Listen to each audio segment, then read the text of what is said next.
Kilometre ಗಟ್ಟಲೆ ನಡ್ಕೊಂಡು ಹೋಗಿ ಬರ್ಬೇಕಾಗಿತ್ತು.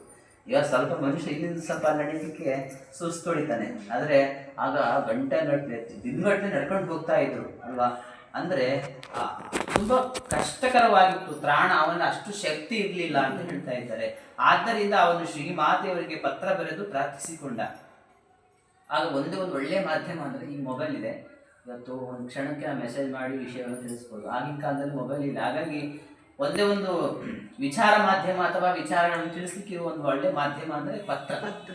ಟೆಲಿಗ್ರಾಮ್ ಇತ್ತು, ಪತ್ರ ಇತ್ತು. ಪತ್ರದ ಮೂಲಕ ತಮ್ಮ ವಿಚಾರಗಳನ್ನು ಆಗ ಈ ಪತ್ರ ಬರೆಯೋದೇ ನಿಂತೋಗಿದೆ ಅಲ್ವಾ. ಈಗೆಲ್ಲ ಮೆಸೇಜ್, ಈಗೆಲ್ಲ ಪತ್ರ ಸಂಸ್ಕೃತಿನೇ ನಿಂತು ಹೋಗಿದೆ.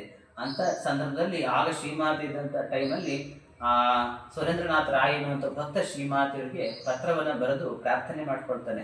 ಒಂದು ಸಲ ಬರಿಸಾಲಿಗೆ ಬಂದು ದರ್ಶನ ಕೊಡಬೇಕು ಅಂತ ಅವನು, ಅಮ್ಮ ನನಗೆ ಬರ್ಲಿಕ್ಕೆ ಸಾಧ್ಯ ಆಗಲ್ಲ, ನೀವೇ ನಮ್ಮ ಊರಿಗೆ ಬನ್ನಿ ಅಂತ ಅವನು ಆ ಪತ್ರದಲ್ಲಿ ಬರೆದಿರ್ತಾನೆ.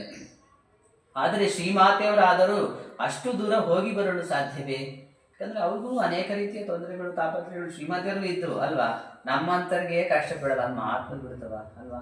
ಶ್ರೀಮಾತೆಯವ್ರಿಗೆ ಎಂತೆಂಥ ಕಷ್ಟಗಳು ಬಂದಿರುತ್ತೆ, ಅವ್ರಿಗೂ ಸಂಧಿವಾತ ಇರುತ್ತೆ, ಅವ್ರಿಗೂ ಅನೇಕ ರೀತಿಯ ಜ್ವರಗಳು ಬರ್ತಾ ಇರುತ್ತೆ, ಆದರೂ ದೈಹಿಕ ಅನಾರೋಗ್ಯ ಇರುತ್ತೆ ಅಲ್ವಾ.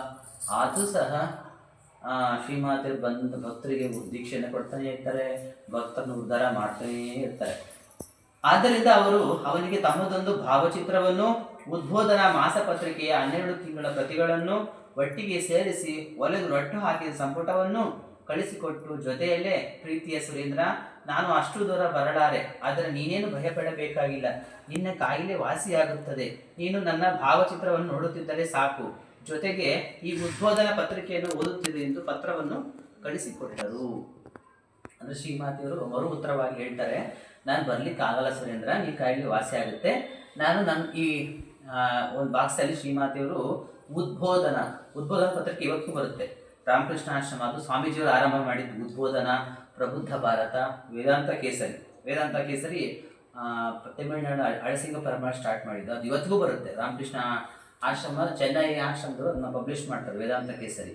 ಇನ್ನು ಪ್ರಬುದ್ಧ ಭಾರತ, ಉದ್ಬೋಧನಾ, ಕಲ್ಕತ್ತಾ ರಾಮಕೃಷ್ಣ ಮಿಷನ್ ಅದನ್ನ ಇವತ್ತಿಗೂ ಹೊರಡಿಸುತ್ತೆ.